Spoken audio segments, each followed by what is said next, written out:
Hello दोस्तों, आज की कहानी है क्यों हंसने लगा मेघनाथ का कटा सिर। महर्षि वाल्मीकि द्वारा रचित हिंदू धर्म ग्रंथ रामायण में उल्लेख मिलता है कि रावण के बेटे का नाम मेघनाथ था।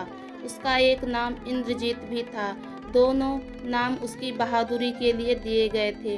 दरअसल मेघनाथ इंद्र पर जीत हासिल करने के बाद इंद्रजीत कहलाया और मेघनाथ का मेघनाथ नाम मेघों की आड़ में युद्ध करने के कारण पड़ा।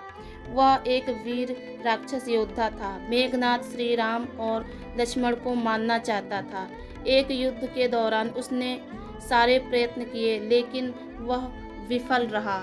इसी युद्ध में लक्ष्मण के घातक बाणों से मेघनाथ मारा गया। लक्ष्मण जी ने मेघनाथ का सिर उसके शरीर से अलग कर दिया। उसका सिर श्री राम के आगे रखा गया।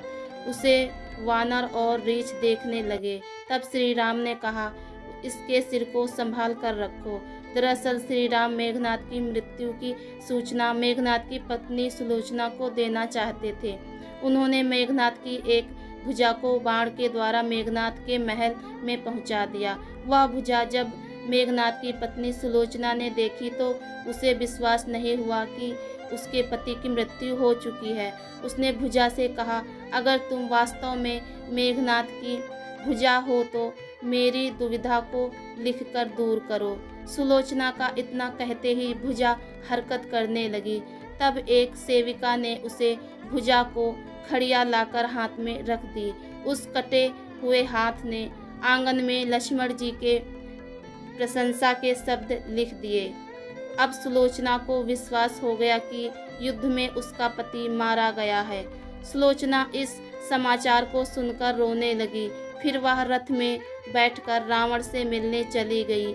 रावण को सुलोचना ने मेघनाथ का कटा हुआ हाथ दिखाया और अपने पति का सिर मांगा। सुलोचना रावण से बोली कि अब मैं एक पल भी जीवित नहीं रहना चाहती। मैं अपने पति के साथ ही सती होना चाहती हूँ। तब रावण ने कहा, पुत्री 4 घड़ी प्रतीक्षा करो। मैं मेघनाथ का सिर शत्रु के सिर के साथ लेकर आता हूँ। लेकिन सुलोचना को रावण की बात पर विश्वास नहीं हुआ। तब सुलोचना मंदोदरी के पास गई। तब मंदोदरी ने कहा, तुम राम के पास जाओ, वह बहुत ही दयालु हैं। सुलोचना जब राम के पास पहुंची तो उसका परिचय विभीषण ने करवाया। सुलोचना ने राम से कहा, हे राम, मैं आपकी शरण में आई हुई हूँ। मेरे पति का सिर मुझे लौटा दें ताकि मैं सती हो सकूं। राम सुलोचना की दशा देखकर दुखी हो गए।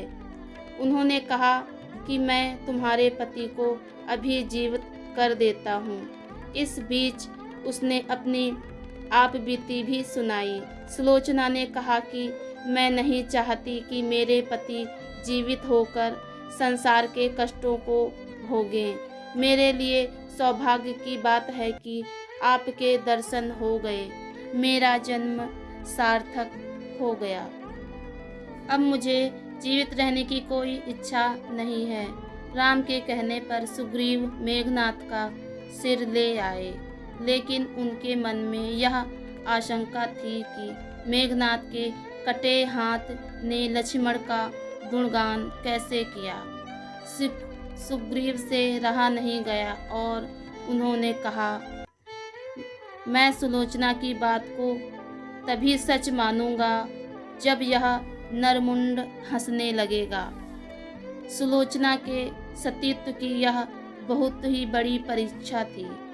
उसने कटे हुए सिर से कहा, हे स्वामी, जल्दी हंसिए, वरना आपके हाथ ने जो लिखा है उसे ये सब सत्य नहीं मानेंगे।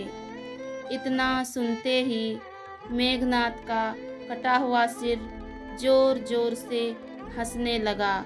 इस तरह सुलोचना अपने पति की कटा हुआ सिर लेकर चली गई।